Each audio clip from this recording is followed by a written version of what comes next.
It's been 21 years, months, since I left Google, and I'm finally free of the prison of my own making. It's also been 1 year since I kicked off A Sense of Adventure, a show unfolding in real time about a hardworking Indian girl who attains all the traditional metrics of success: MIT, Harvard, married, 2 kids, executive at Google, but doesn't find sustained happiness. So she quits her job on a quest for the truth. And season 1 lived up to all the hype in the trailer. Love and laughter, trauma and drama, science and spirituality, supernatural and paranormal. Shalini, scientist, truth seeker, and detective, after quitting Google, steps out of every reality she's ever known into a world of pure magic and mystery, where she meets her higher self, Anya, who takes her on an epic journey from pain and suffering to happiness. She travels far and wide, from Mexico City to Oregon to Wales, North Carolina to New York, Paris to Peru, on roller coasters into the depths of darkness and the heights of love and light, on accelerating and amplifying cycles of contraction and expansion. Her higher self takes her to people, places, and things that continue to help her heal.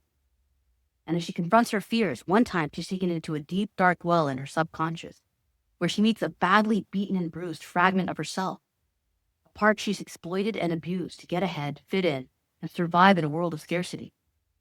She sees volcanoes of shame, terror, and sadness, and she cries an ocean of tears.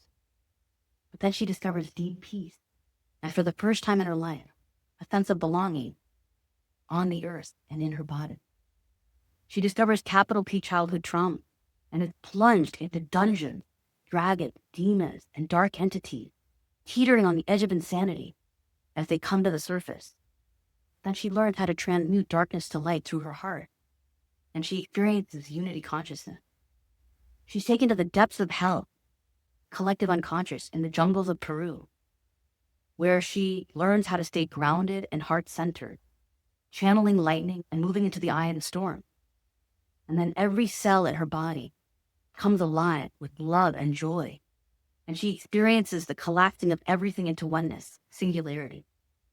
After every experience, she's left in sheer and utter awe and wonder.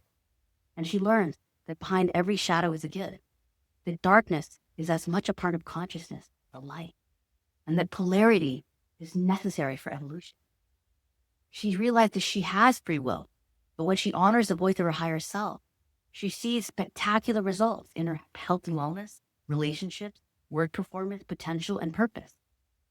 She starts to feel more like a kid, embracing play, presence, love, and laughter, even anger, sadness, and fear, the full spectrum and range and richness of the human experience. She realizes her parents' love was always there. She just couldn't feel it, and she relives her childhood, not from the upside down, this time from the inside out. She sees the vast intelligence of the system, falling in love with all her parts, becoming more whole. The things that make her human, her hopes, fears, and dreams, are the things that connect her to others. All of her relationships deepen, especially with her husband, who she falls more deeply in love with than she ever has, even though their beliefs could not be further apart. Her gifts begin to emerge as she feels called to helping others. With an AI researcher from Google DeepMind, she launches a company, Kairos AI, that plays at the intersection of AI and consciousness, pioneering accelerated paths to self-actualization. And they are floored by the staggering shifts and transformations they witness in themselves and those that they help. As she loses masks and sheds skin, she starts to see more maladaptive habit patterns that no longer serve her, and starts to discover who she really is and what she really wants.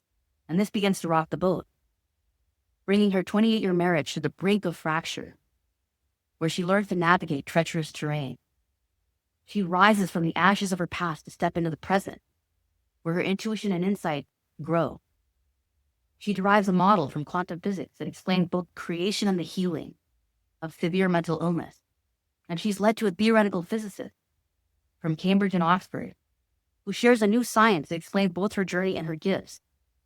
Realizing the cosmic magnitude of her purpose, she releases any remaining self-doubt in her intuition or higher self, decides to go all in, only to be met with fierce resistance from her husband, who thinks she's living in a fantasy world with delusions of grandeur, wasting time and money, going off a cliff to her demise. She's at a crossroad between her rational mind and her intuitive heart. And in that moment, she develops excruciating nerve pain in her face. At the risk of losing everything, she musters all the courage she can find, decides to honor her truth and her voice, steps over the threshold to become a sovereign being, more whole, healed, and free. And that brings us to season 2, where Shalini continues to be guided by her higher self, Anya, on an epic, unfolding mystery and great adventure. She learns to attune more deeply to herself, nature, and others. And she helps people metamorphose from within to become the new human. She meets builders of the new world and learns the power of the collective, especially in bringing as many as possible over from our existing world, which is on a path of self-destruction, becoming increasingly chaotic and dark. And her higher self is taking her on a quest for the truth, to the holy grail, to find the elixir of life, the philosopher's stone, immortality, not just for herself, but for humankind. So if you're feeling overwhelmed and disheartened by all the pain and suffering within and without, want to connect to your inner child or higher self, or would like to step out of any reality you've ever known into a world of magic and mystery, join me in this epic unfolding mystery with a sense of adventure. I hope you enjoy the show. I certainly am. Don't forget to bring popcorn.